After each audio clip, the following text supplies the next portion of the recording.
আমাকে আলিয়া বলল, আপু আজকে আমরা ডিম লাসারা খাবো। আমি তো শুনে অবাক, এটা ডিম লাসারা না ডিম মাসালা। কিন্তু ওই মানতে একদমই রাজি না। যাই হোক, ওই যেটা বলে সেটাই রাইট। যেহেতু আজকে সন্ধ্যায় সবাই আমরা ডিম মাসালা খাবো, তাই এখানে আমি অনেকগুলা ডিম একসাথে সিদ্ধ করতে বসাই দিছি।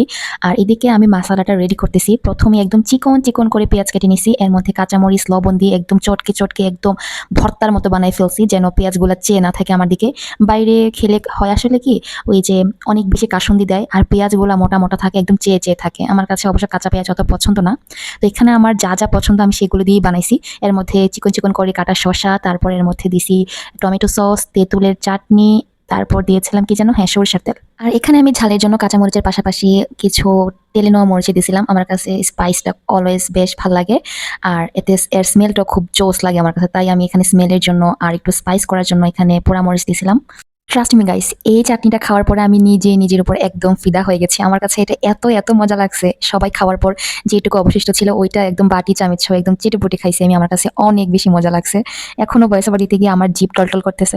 এই ডিম মশলাটা খাওয়ার পর আমরা সবাই ডিসাইড করে নিছি যে খুব শীঘ্রই আবার আমরা ডিম লাসারা বানাবো। আপনারা যারা বাড়ি থেকে ডিম মশলা কিনে খান তারা অবশ্যই বাসায় এভাবে ডিম লাসারা বানিয়ে খাবেন আমাদের মতো। আর আমি যা যা দিছি ঠিক সেই সেই ইনগ্রিডিয়েন্টগুলো দিবেন।